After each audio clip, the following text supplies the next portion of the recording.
In a new Uganda, all that is going to change. Wadde ng'olunaku olw'eggulo Kyagulanyi yalemeseddwa ebifo bye yabadde alina okukuyegeramu abantu b'omu bitundu by'e Sebeyi nga bwe yategeezezza yasobodde okutambula ng'ayogerako eri abawagizi be buli obwedda w'abasanga. Even you, the police officers, I want you to vote for the umbrella so that you get better salary. Ono olwaleero eby'eggulo abissizza ku bbali okwolekera Amudat, Moroto ne Napak nga zino zonna zisangibwa mu bitundu by'e Kalamojja.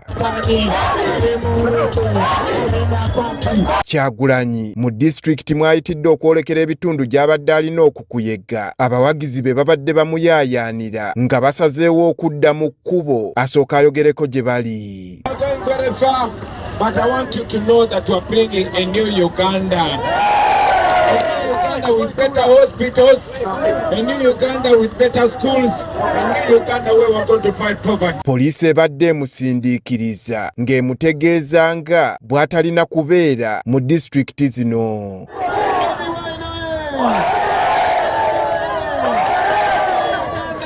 Waliwo ne waatuuse ne badda mu kukaayana ne poliisi ng'agitegeeza nga bw'ayingidde mu disitulikiti mwateekeddwa okukuyegera poliisi n'emuwakanya. And please tell them to vote for the umbrella. But we're in the right district, right? This is Amudat, Apandi. No, this is Amudat. What's the problem? Kyagulanyi ayingidde Kalamojja mu disitulikiti y'e Nakapiripiriiti era naye asanze abantu bayaayaana okumuwuliriza naye n'ayogerako gye bali. I am here to ask for your vote so that I become the next president. I want to change our country. Mu disitulikiti y'e Amudaati ebizibu by'omu kitundu kino bye yeeyambisizza okubasaba akalulu asobole okubitereeza. Ilikuwa mwaka 40 lakini angalia barabara. The same problem is with the hospitals.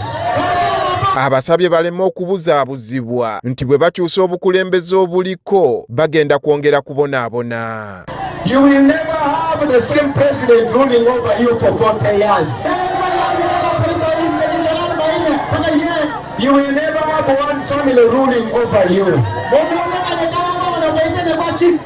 I know they scare you that when you vote out Museveni that there will be war. Nga ziri mu ssaawa 10 Kyagulanyi oluvannyuma asimbudde yeeyongereyo Moroto okukuyega abaayo wabula poliisi emwekiise ng'alina kuddayo gy'ava. Afande, allow us, we are going to Moroto. Jikubendo dinga betuchuka, wamziyo. Kyagulanyi akanyizza kubategeeza nga bw'ateekeddwa okubeera mu disitulikiti y'e Moroto ng'afuuyira ndiga mulere. This is the road that goes to Moroto. And I'm supposed to campaign in Moroto. It is wrong for you to park your cars in the road and block us from going to Moroto. Because the Electoral Commission knows that we're supposed to be campaigning in Moroto.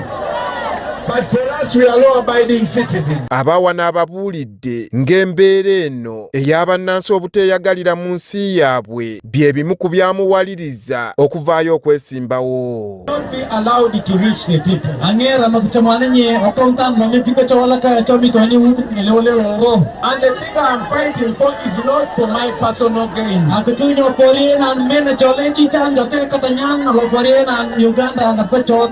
What I'm fighting for is for everybody. O porina palo urmendani. We want a Uganda which benefits everybody regardless of your tribe. Kyagulanyi bino byonna abadde abyogera nga poliisi emutunuulidde. The world is watching when the police is doing crimes.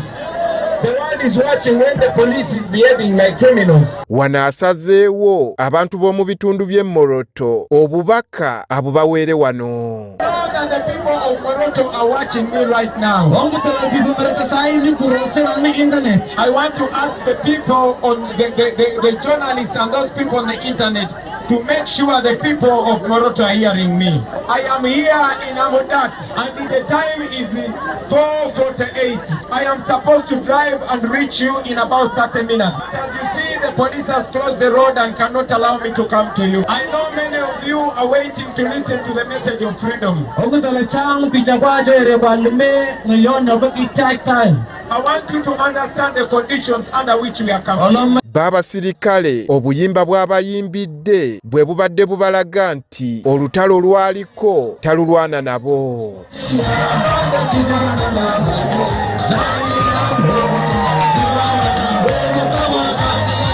Olw'okuba okwolekera Napak mu disitulikiti endala gy'abadde alina okukuyega abadde alina kuyita Moroto nayo tasobodde kugendayo kuba poliisi temuganyiza.